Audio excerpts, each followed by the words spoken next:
Hi friends, so the big day has arrived. It's the final of IPL 2025 and one thing we can clearly predict sitting here, that this year we are going to have a new winner. Yes, we just don't know whether it would be RCB or Punjab Kings, whether it would be the end of wait for Preeti Zinta after 18 years of giving her everything in a stadium and dancing, smiling, crying with his team and giving them all the backing, or whether it will be 18 time lucky for Virat Kohli in his 18th number jersey. Whoever wins will have celebration, the fans will have a night to remember after 18 years of wait, and there will be elation, there will be celebration, there will be joy. And whoever loses will have to have a heartbreak carrying on to the next year, and hopefully they will try to imbibe whatever has happened right for the winners, and they will try to replicate that performance next year and enjoy that time. But anyway, that is for few hours to go before we find out who has exasperation and who has desperation and who has celebration and joy. But let's talk about whom we think will, based on cricketing logic, is going to lift the trophy. Okay, if you ask me, I will feel that cricket wise RCB has a little edge over Punjab Kings, because I have divided the two teams into 3 to 4 components. Yes, in the case of in terms of top order, middle order, bowling and captaincy. In the top order, there is no doubt about it that yes, it is RCB which has clear advantage over Punjab Kings. Punjab Kings have been blessed to have two great Indian on-cap players who have been setting the stage on fire with that super strike rates, monstrous strike rate of 163 and 183 by Prof Simran and Priyan Saria.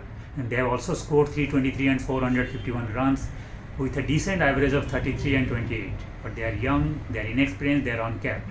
If you compare them with Virat Kohli, who has been phenomenal with his 614 runs with 55 average and 146, which is pretty decent strike rate, and Salt, who has carried on from where he has left at for KKR, and he has scored 387 runs with 35 average and 175 strike rate, which is monstrous. If you compare the two and their figures and their performance on the big pressure games and their consistency, RCB has clear advantage.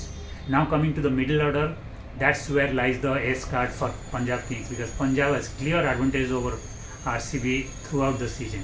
RCB has Mayank Agarwal, Livingstone, Jitesh Sharma, Rajat Patidar, Romario Shepherd, who have done very little across all the 14 games in the league stage along with the qualifier.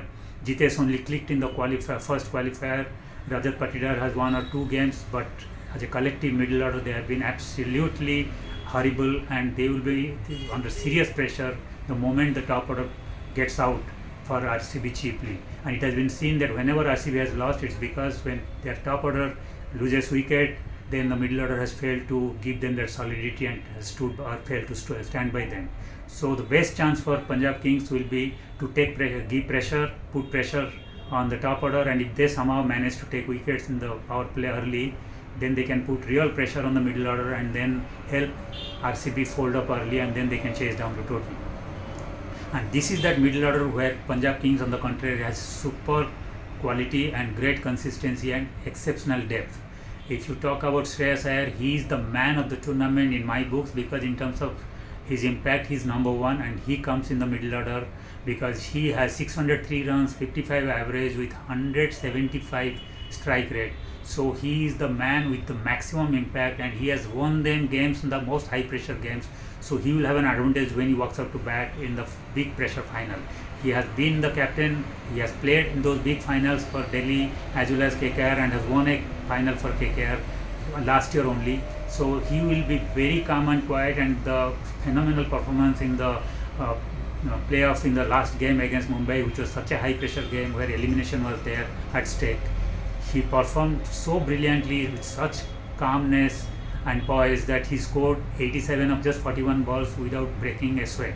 So he can handle pressure, he can score, and then he has been supplemented brilliantly by Nehal Wadera, who has been great with his performance. And then there are two Aussies who can change the course of a game with their aggression and with their confidence and their stroke play. That is Josh Inglis and Mark Stoinis. So in those 4 players, they have a great middle order where Punjab Kings has a super depth and they have clear advantage over RCB. But then finally comes the bowling, and this is where again RCB has the advantage, and it's a clear advantage because of just one player. It's a player called Hazelwood. What a season he has been having! Absolutely spectacular. 11 games, 21 wickets, 8.3 economy rate, 11.7 strike rate. That means he takes wicket even before he bowls bowls two balls, and then his average is 15. That means he's miser, he's stingy, and still taking wickets. He spends 15 runs for a wicket. That means if he spends 30 runs per match, he takes 2 wickets, which is super both in terms of average as well as strike rate and number of wickets. So nobody comes close among the two teams to his bowling performance, and he can be the difference factor. And yes, there is Bhuvneshwar Kumar to supplement him, the veteran, the all-season great, and who has performed so many times under so many pressure games, in so many pressure games. He is the perfect man for the final and perfect foil for Hazelwood. So if you think you can negate Hazelwood by not taking chances, Bhuvi comes, and if you try to take chances against his swing also, you can perish.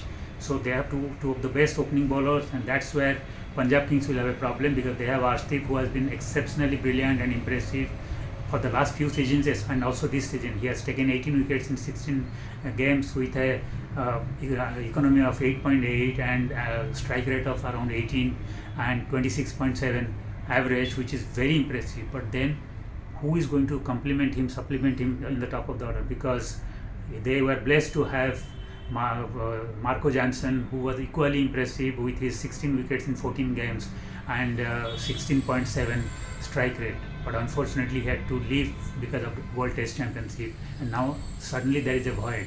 So the bowling lineup, which was looking a little weaker compared to RCB, is now looking much bigger.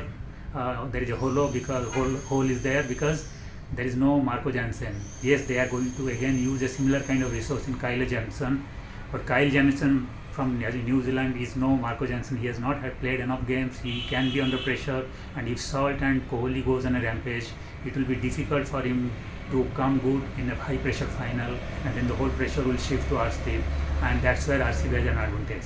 In the spin department, again RCB has Kunal Pandya and Ayush, who has been the find of the season, and they have been very effective. And of course, Punjab Kings has Chahal, the best spinner in terms of number of wickets over the 18 years of period in IPL. Throughout the IPL, if we take about records, nobody comes close to Chahal. But Chahal is rusty because he had missed a few games before coming to the playoff, but because of injury, including the first qualifier. So he will be rusty, and it was shown in the last game against Mumbai Indians. So if he comes to his element, suddenly finds his form back, and he performs the way he is known to perform in the big matches, he can take wickets, and then he can change the course of the game in a whisker, because he can take big number of wickets, including hat-tricks in the past he has taken, so he can do the magic. But if he is a little rusty, if he is little low on the confidence, then RCB can put pressure, and there is nobody to hold them except for RCB. So RCB will have an advantage there in terms of bowling. So, and finally coming to captainship, yes, Rajat Patidar has been brilliant in the first season, and he has taken the team to the final, though Jitesh captained in a few critical games. But Shreyas Iyer is in a league of his own. He has played for 3 clubs, taken 3 teams, has taken all the 3 teams to the final. He had taken Delhi Capitals to playoff after 7 years. He had won an IPL for KKR after 10 years, and now after a wait for 11 years, he has taken Punjab Kings to the final, and he has been brilliant with his captaincy, his bowling changes, his field settings and all. So there we have to agree that even though Rajat has been good, but Shreyas will have a clear advantage with his experience in a high pressure final. So in 2 areas, Punjab Kings will have an advantage. In 2 areas, RCB will have an advantage, but overall RCB will have a little edge. It is not much, maybe 55-45, but they will come to the final as slight favorites. But we can, as neutral fans, hope the best. There is a great final in store. We enjoy the final, and there will be a tight finish, and may the best team win. Thank you.